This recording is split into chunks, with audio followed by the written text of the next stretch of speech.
Hello, it's Jim Hutchins for the Jerusalem Connection Spot Report for this week. There is presently a gap, a lull, if you will, in the peace efforts of Secretary of State John Kerry. They will be resumed shortly, but I want to read excerpts from a very significant article, I think, with regard to this peace efforts. It's written by Ted Bellman. Ted is an Israeli journalist. He has an email newsletter and a website entitled Isra Pundit Digest. And you do well to follow his analysis. It's very good. His recent article is entitled The Two-State Solution is Dead. Long live what? The two-state solution is dead. All that remains is for the U.S. to declare it so. Palestinian leaders and Israeli leaders have made it clear. In a speech on January 10, 2014, Palestinian Authority Chairman Mahmoud Abbas made it crystal clear that he would never abandon the right of return, Palestinians coming back to Palestine, a Palestinian state.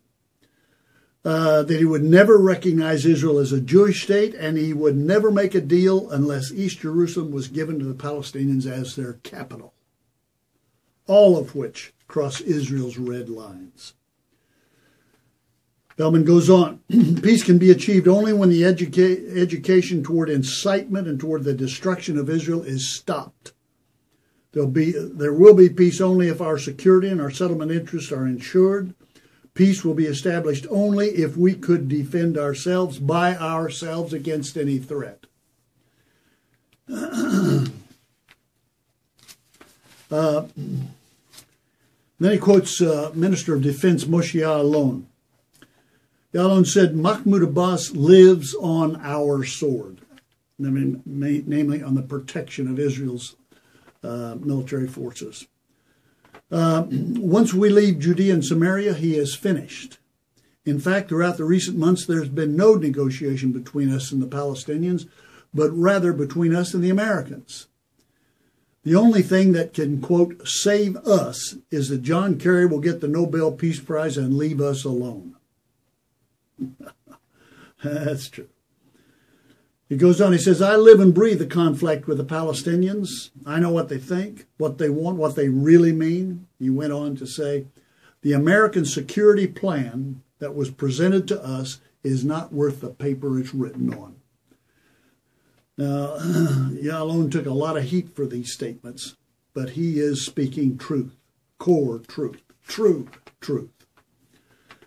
He was right. Netanyahu, Ya'alon, and many Israelis, though they prefer the two-state solution on their terms, in its absence, they're quite comfortable with maintaining the status quo. But not everyone embraces the status quo.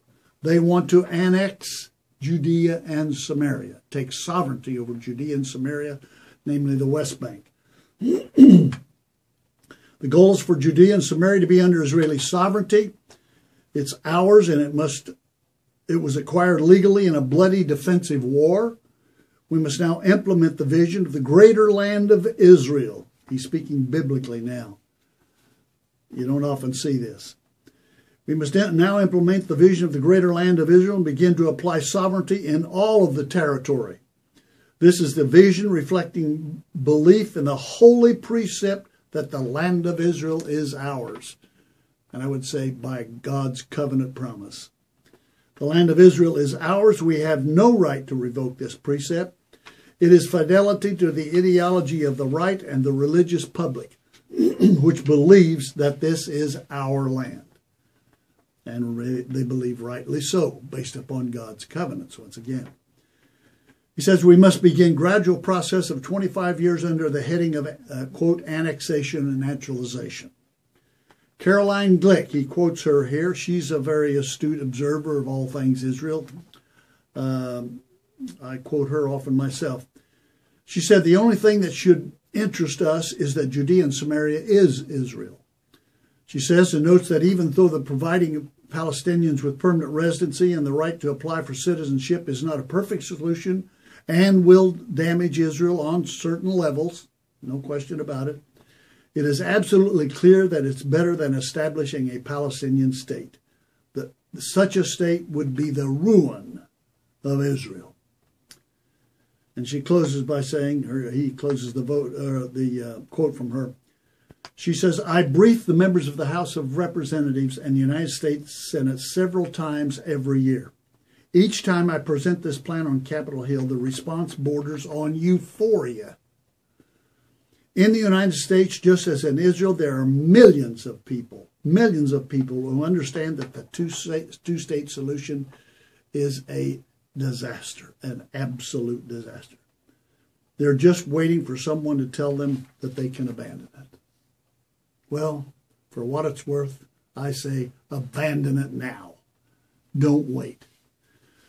I think this represents a growing, I don't know whether it's a consensus yet or not, but a growing opinion among Israeli leaders and among the Israeli public that the two-state solution is not going to happen, and it's not going to make it.